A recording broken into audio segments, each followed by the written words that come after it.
चींटियाँ लाइन में क्यों चलती है? दोस्तों, आपने कभी अपने बचपन में चींटियों का ट्रेन तो देखा ही होगा, फिर यह लाल काली चींटियाँ लाइन में चलते देखा होगा। कभी कभी क्या होता है कि जब चींटियाँ लाइन में जा रही होती है तो हम उसे लाइन को हटा देते हैं, लेकिन वह फिर से कुछ देर बाद लाइन बना लेते हैं, बनाकर चलने लगते हैं। आखिर क्यों?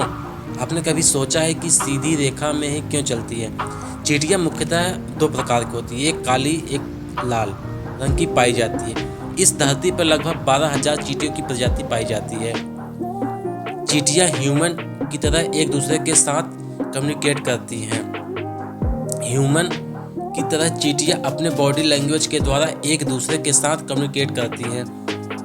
वह अलग अलग तरीकों से रिसीवर को लाइट टच या फिर शॉक करके अन्य चींटियों को बात बताने का कार्य करती है। चींटियाँ हमेशा अपनी प्रजाति के लोगों को बात बताने के लिए एक केमिकल का प्रयोग करती है। इन केमिकल को फेरोमोन कहा जाता है।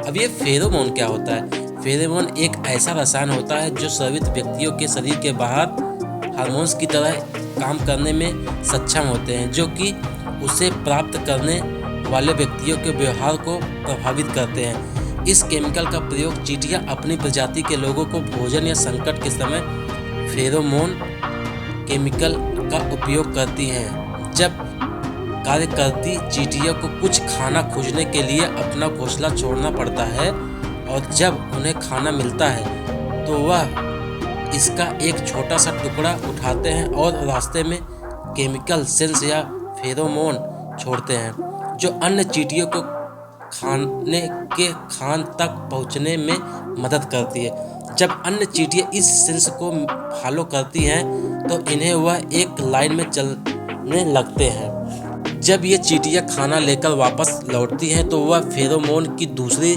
निशान छोड़ जाते हैं और अन्य चींटियाँ उसी लाइन को और मजबूत बनाने के लिए उसी लाइन पर चलती रहती है।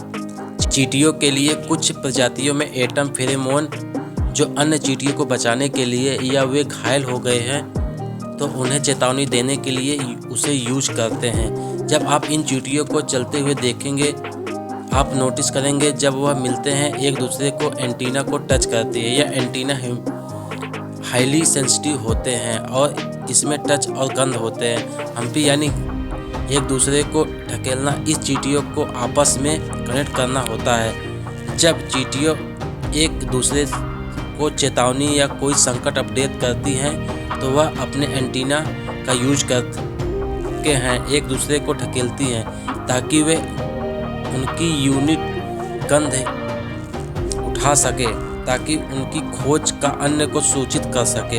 और कुछ लोग ये सोच रहे होंगे कि चींटियाँ खाना कैसे खाती हैं। चींटियाँ अपने जबड़े के सहायता से अपना भोजन कर लेती हैं। वे खाना खाने से पहले छोटे छोटे टुकड़े कर लेती हैं, क्योंकि एक साथ वह बड़ा हिस्सा नहीं खा पाती हैं। दोस्तों, इस वीडियो में बस इतना ही। अगर वीडियो अच्छा लगे तो लाइक कमेंट सब्सक्राइब जरूर करें।